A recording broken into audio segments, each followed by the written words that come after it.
Hey guys, welcome back to another episode of Florida Panthers Daily.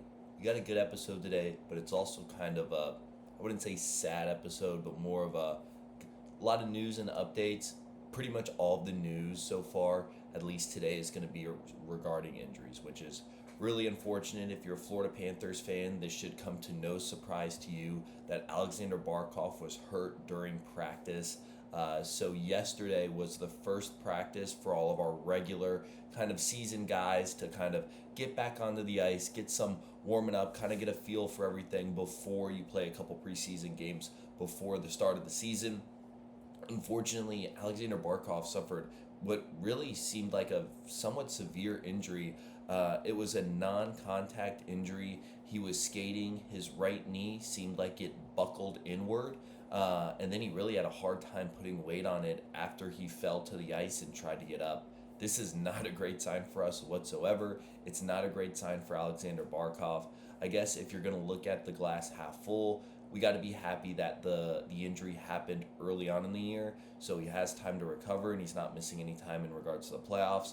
But with already missing Kachuk and Nosek, this is not the news that you want to hear if you're a Florida Panthers fan. So Alexander Barkov hurt during practice, not great.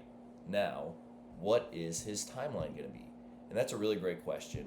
I think it's something to where, when can we expect him back? Bill Zito really didn't give us much of a timeline, but just from my eyes and seeing what was going on, he's going to miss probably a considerable amount of time. I don't think for sure he's not going to be ready by opening night, and it wouldn't surprise me whatsoever if he missed the entire month of October. Hopefully, we'll be able to get him back somewhere around, I'd say, maybe end of November, December, depending on what it is. I know from what I've heard from kind of sources is it probably is a broken leg. So within the broken leg, you're looking around a 2-month kind of recovery timeline. And not only within that, but also getting back to acclimated within playing hockey again, playing competitive hockey, going through those, all the sort of check marks that you need to get back to playing NHL level hockey. So it'll be interesting. I think that's kind of a timeline that I would give for Alexander Barkov.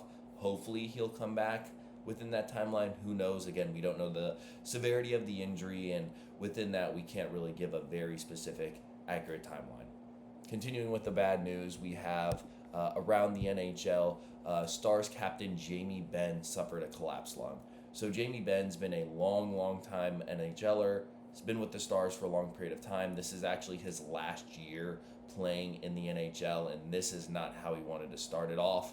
Having a collapsed lung, he's going to have surgery for it, and he's going to at least miss a couple of weeks. So if you're a Stars fan, if you're Jamie Benn fan, if you're Jamie Benn, again, this is not what you want to hear.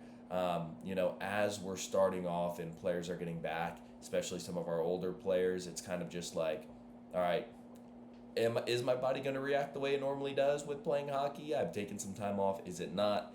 We're kind of starting to see that is there's definitely, Mother Nature and the age factors definitely kind of creeping up on some players. Barkov's not that old. Ben is a little bit more older.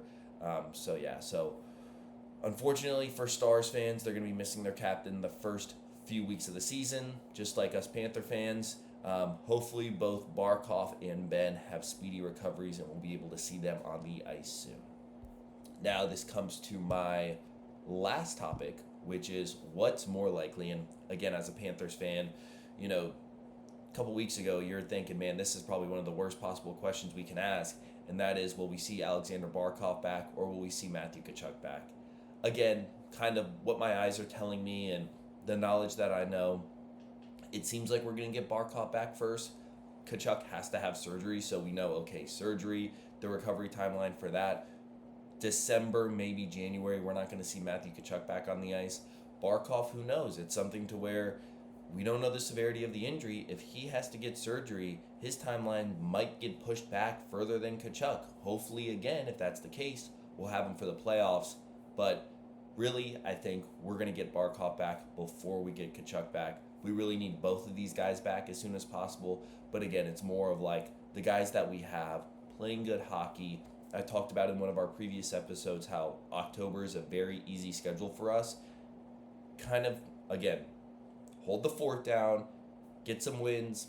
All we need to do is just make the dance, get all our boys back healthy before the postseason. That's really all that matters. We've seen that last year, and that's kind of what really the mindset's going to be going into this year.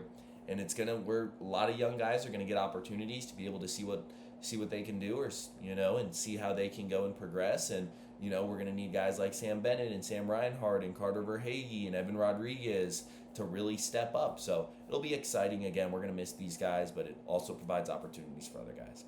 Guys, thank you so much again, as always, for watching the content, supporting the channel. Make sure, if you guys haven't already, you like, subscribe. I will see you guys on the other end of the weekend. I hope you guys have a great weekend, and as always, go Cats.